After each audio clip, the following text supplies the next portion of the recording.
a very beautiful one to have such a day like today. So I'm glad today to be here, now not as a parent per se, but as a friend of Yari, because as you've been told by my colleagues, we have a friendship that began this year, and we look forward to, continuing working on it and investing on it, and we ensure that we grow. So I know you've been talked to, and of course, time is also not on our side. I'll only mention two things. The first one, we are here, we are professional counseling center, and among other things that we offer is like what you're doing today. We call it psychoeducation, and we'll be doing much more on this. It will be more intentional, like we will not be in to touch bases here and there. When we say today we are talking about parenting, we'll put it up, and I'm sure with the help of management, we'll be able to reach all the parents, and we talk, and of course we give you a platform to ask more questions and all that. We want to create awareness about mental health, because it's been known to be, or when we were growing up, mental health was that disease of, quote unquote, the mad people who talk to themselves, who go collecting papers and all that. But do you realize no human being is 100% normal? Do you know that? If you don't, I'm here to tell you exactly that.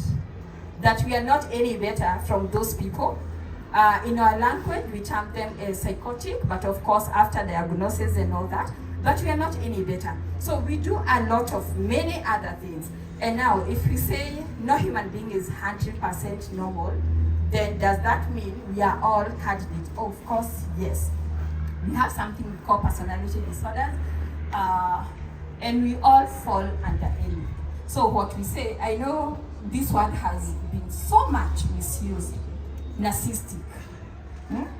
I was with a narcissist. Imagine, narcissistic disorder is just one of the 10 personality disorders that we have. And if I tell you I'm a narcissistic, do I look like? Maybe because you do not know me. Not to say if I tell you I'm a paranoia or any other. What I mean is we all have a trait. And so when we talk about mental health, I know Frida, though she's not a psychologist, mentioned about our thoughts, feelings, and how we behave. So mental health is a study of those three things and how we react with other people as a result of how we are thinking, feeling, and behaving, and how we make them feel, as well as ourselves. So it's always good to get to know which trait are you. So that at time, when you make so much noise, you get to know, is it about what I'm making noise for, or is it about me? Awareness. That's exactly what we do. So at Allsmiles, we are also offering from next year diploma and certificate courses in psychology and different lines of psychology. I know you are here as PP2 parents, but you have other kids, you have relatives, you have people that you can refer. That's exactly what you're doing. And we want to ensure that mental health is for all. Yesterday I was talking with someone who told me, this thing ought to have been introduced right from the time we all went to school. For me, I grew up with a very strict mom. Not to say I was in a very authoritarian, not really, but the only language we knew was caning and caning. Maybe because she was in a school setup as a secretary, and so tunkelala kwa meza, and you count 1, 2, 3, 4, 5. Dare you disrupt? Again, she starts counting. And so the very first time I went to psychology, and for counseling, and it was because it was a school requirement. I was asked, how was your life like when you were growing up? Those are some of the things that you'll come and you have discussion about. And I remember telling them, well, the only thing I was afraid of is in high school, because anytime I think I could just slap someone and I would know by the time you are closing school, that means more war. And I was made aware, no, it was not your mistake. It's because in your upbringing, you are brought up to know the only way to sort out conflict is by caning. So if you're not able to cane, you slap. Are you seeing? That's when I was so grown, I was made aware. I do not know how I would be today if I continued with that. That's why we are talking about our scars that we grow up with. Not to say really it's a trauma, but we create awareness about that.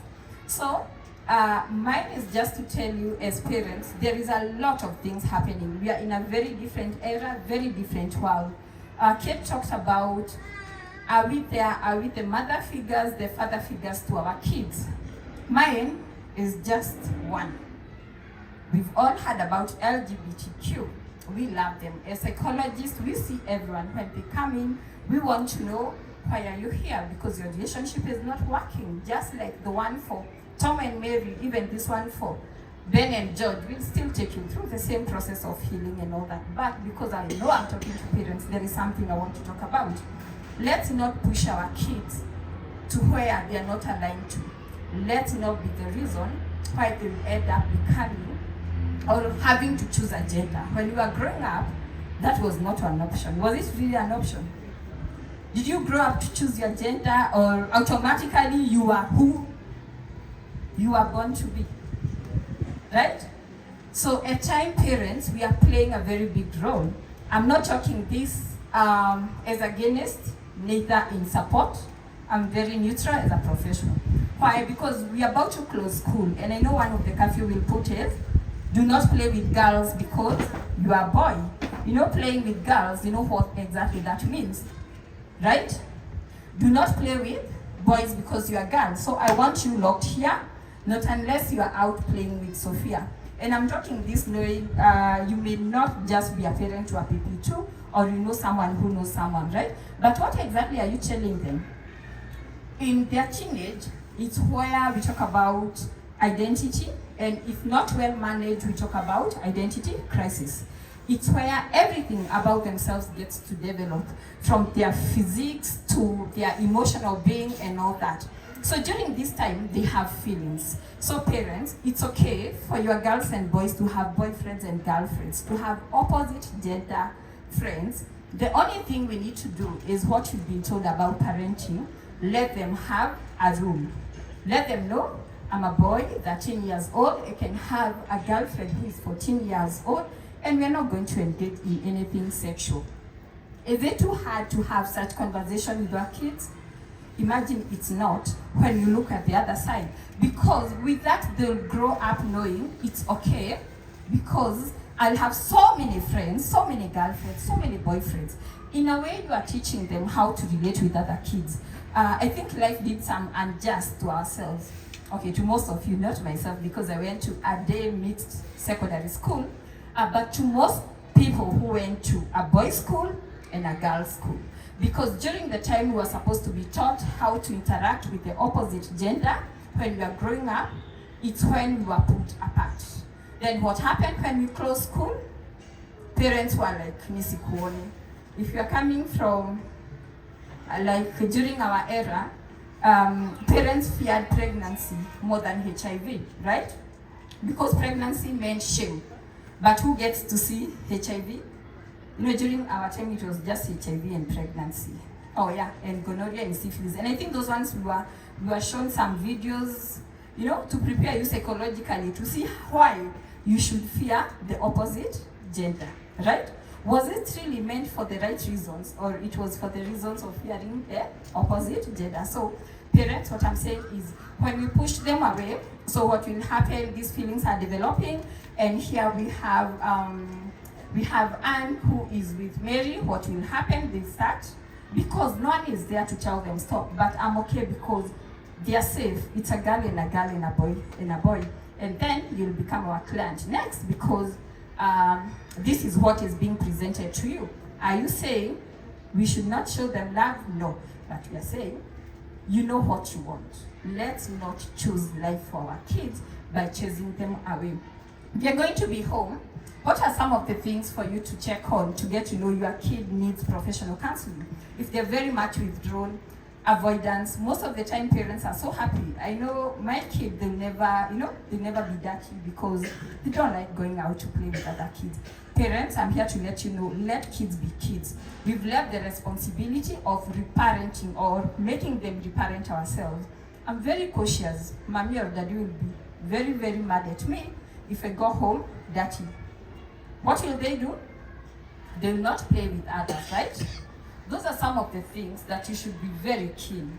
There is this ad that was saying, that is good. You remember it? The paranoia mom, we had different types of moms, yeah? How comes they were comparing the feelings of moms and that? What happened to the one that was so dirty? The mother was there, jovious, right? And she even, okay, fine, I know it was a promotion, but again, that means it all. And that's how we should be. I'm not saying that we be careless when it comes to our kids. Let's ensure we are there in their lives and their support system. There is something psychologist Julius has just said about, are we the first contact when it comes to being support system of our kids? So we have it in three nature. Either you're the first person, good support system, or are you the person behind their pain, that they need to come for counseling so that they can say, I was harassed by my mom, by my dad, these things are there. Or will you get to know with others after they've gone to the nanny, they've gone to the auntie, they're the ones to tell you, oh yeah, and you know that time, Austin did this and that. Where are you as the mom? It should start from now. I know because we work, we normally have this thing of, when they grow up, I will start creating that relationship. Let me tell you, they grow up so fast, and the time is now. We can salvage the situation. Let's teach them the right things. We tell them it's inappropriate when someone touches you here, and all that. Do we get to talk to them? That is how often, or it's the responsibility of the moms to talk to the kids. I know today we are talking of different parenting and parents of 20th century, which is very different from how we were brought up. But let's be that person. Let's be the first support system when it comes to our kids. Finally, our families. I do not want to repeat what my colleagues they talked about, but let's get to know kids. They see, they feel it. If they do not talk about it, because they're supposed to see, feel it, and talk about it. If they do not talk about it, that becomes a trauma. At time, we are here with someone who is doing excellently when it comes to their career and everything, but they still remember how that breakup was like. They remember like it was yesterday. And we are there asking, how old are you again? I was 5 years old. Imagine PP2. How old are they? They're 6, 7, right? They're 6 years. 5, 6. Yes, exactly that. You know, at times we just assume that our kids do not get to know or to see some of these things. But yes, they do. And what is childhood trauma? It's something, an experience that has been left unprocessed. Parents, let's be in the watch on whatever is happening. I've heard them excitedly talking about going to OCHA, which is a very good thing. And yeah, it's good because if you never grew up in the village like myself, you are looking forward to come to the village, as we're also looking forward for Nairobi kids to come home and bring us sweets and all that. But guess what? Things and times have really changed. As you're sending them home, get to know who will be their caregiver, who will be taking care of them. Parents, let me tell you, our kids, and you know, for us as psychologists, and that's why I'm happy because they've already gone for break, we talk things as they are. Our kids, they are getting sexually harassed. And not by strangers, by our own relatives. And they will not tell you because they are under threat. If you dare, the next time you come here, I'll repeat it, and I will kill you, and I'll kill your parents. And you know, whoever is saying that is just someone, 21 years, you know, we all have these family people, right? But trust me, it's not even who you're already thinking. It's someone straightforward, your brother-in-law, your sister-in-law, they're all doing these things with our kids. I tell you this without any fear as a psychologist, and when they come, too bad when they come in their adulthood, because they are coming when we want to sort out their marriage issues, and we get to know this has nothing to do with your current divorce. It's only that you never healed, you never fixed yourself to be in your marriage. You see the things we carry along with ourselves. You might think that your marriage is actually not working. It's not about your husband or your wife. It's because they never processed some of the things they went through when they were kids. Anytime they see this man, flashback. And you know, these things, they happen unconsciously to when they were the act was done to them when they were 6 years.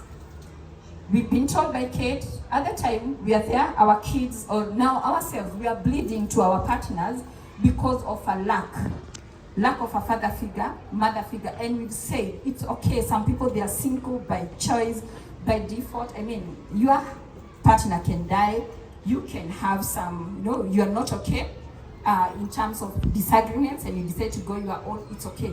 But that should not deny your kid a father or a mother figure. So if I grew up without any figure, not even my mom's brother was there to be my father figure, and now I'm married, trust you me, we've seen most cases people marry their husbands, or people marry their fathers, or those who are supposed to be their dads. We all know there is things that you can do with your dad, right?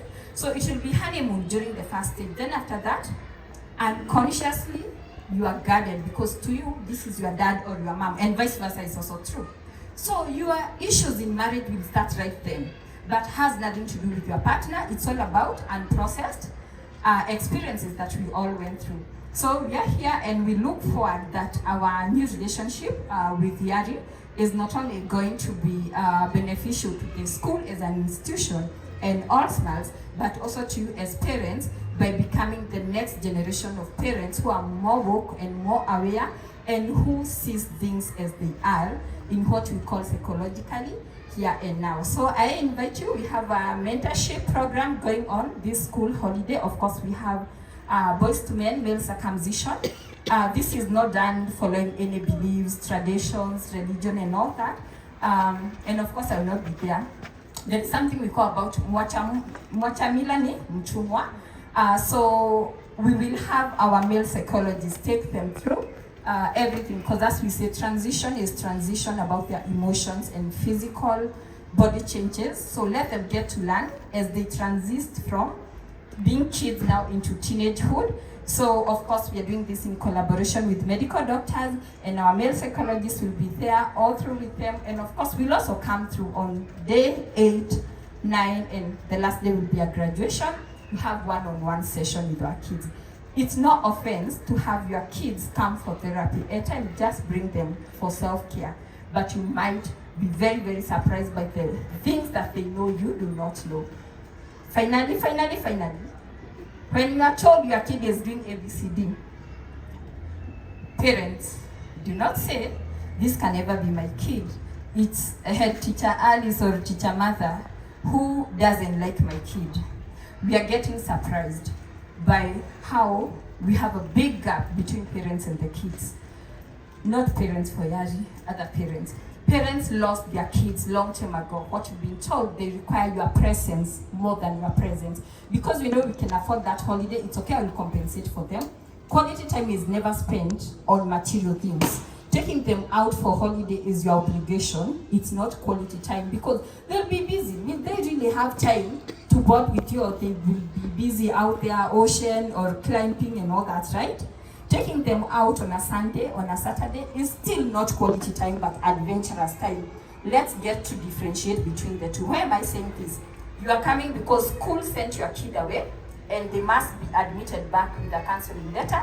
And you know that school, they've had a thing with your kid. Oh, when we come to learn, they are actually the ones who supplies substance in school. And at time you look at the parent and you're wondering, now, do I really want to see her faint or to see him faint at this time? No, let them come back again, as I know how to navigate through this. So, do not be their voice, because they have a voice of their own, but again, they have ears, they can listen. Let's learn how to learn their non-verbals as well as we learn their verbals. When they come and tell you, I do not want to go back to that school, before you tell them you must go to school, get to know, how is the school making you feel? Do not be, kwa nini hutaki kwenda hiyo shule? Are you the only kid out of, all those kids, But get to listen. They might be communicating something. It's not about school, but maybe someone in that school could be along the way, just along the way, and they feel by changing the school, maybe I'll be dropped by a different bus or something. Let's get to listen to our kids, because they have ears, equally they can listen. Let's have conversation with them. Thank you so much. My name is 𝗔𝗀𝗀𝗀𝗀𝗀. Thank you.